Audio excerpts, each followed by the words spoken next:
This colony here is the perfect example of why I clip every single one of my mated queens. So I'll be going through this apiary here, doing my swarm checks, and you know what? I just get used to my queens being clipped now. As soon as I went into the brood box here, I knew something was going wrong.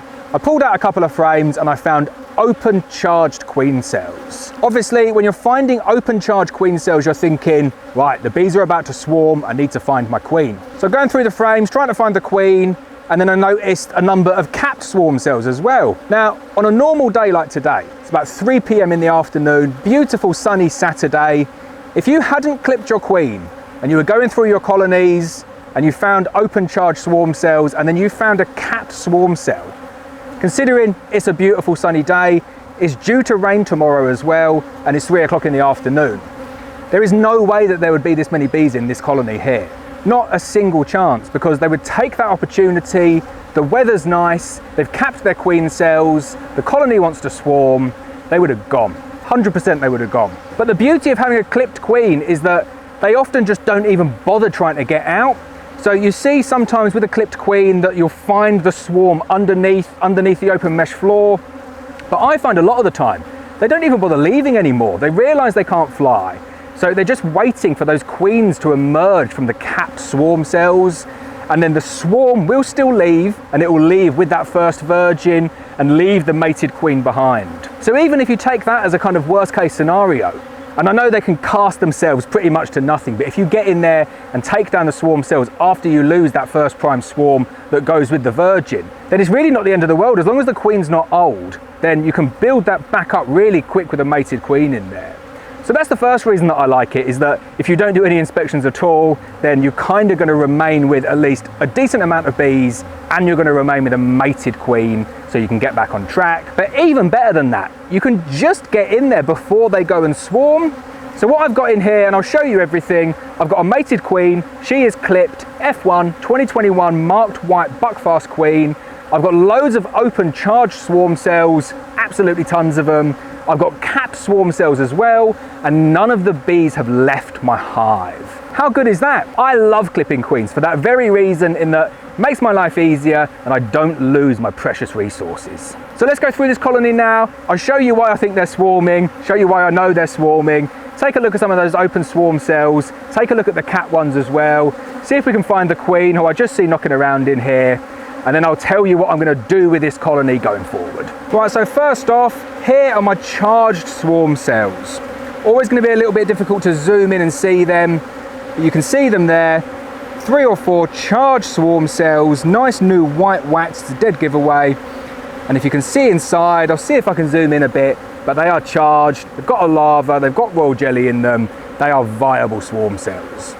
And just as I was pulling this one out, I damaged it a little bit, but as you can see, this cell here is completely capped over.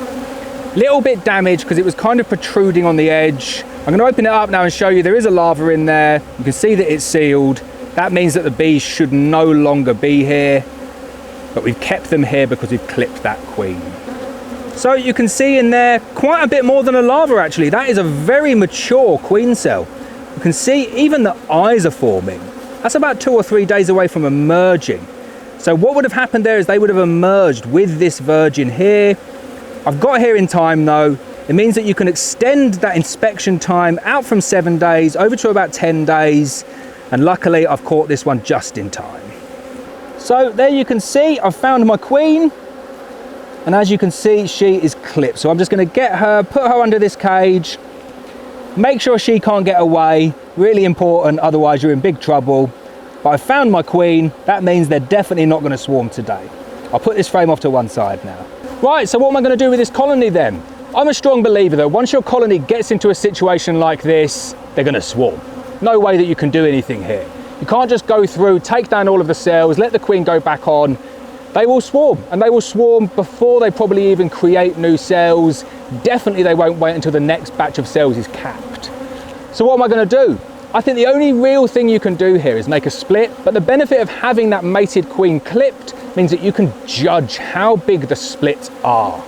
So what I'm going to do is I'm going to take away like a 1 or 2 frame split with the mated queen, knock down every single cell. I'm going to go through, shake off every single one, except one open charged cell, and at the same time as I'll give this colony a little bit of extra space as well. Doing all of those three things means that the colony kind of thinks they've swarmed because there's no longer a queen there, you've given them a little bit of extra space, and you've also minimised the risk of them sending out casts because you've knocked all of those cells back down to one. Is it foolproof? Does it work every time? Definitely not. This is bees, they do what they want. That's what I would do though in this situation here. Take out the mated queen, that's your valuable asset here. Knock down all the queen cells, leave one open charged queen cell, come back in a few weeks and hopefully they've re-queened from that cell and you've kept the vast majority of your bees in here. I won't show you how to do that on this video. We like to do a preemptive demarré split way before the bees even think about starting to do charged swarm cells. If you want to know how to do that, check out this video here for a really detailed instruction on how to stop your bees swarming before they even think about it.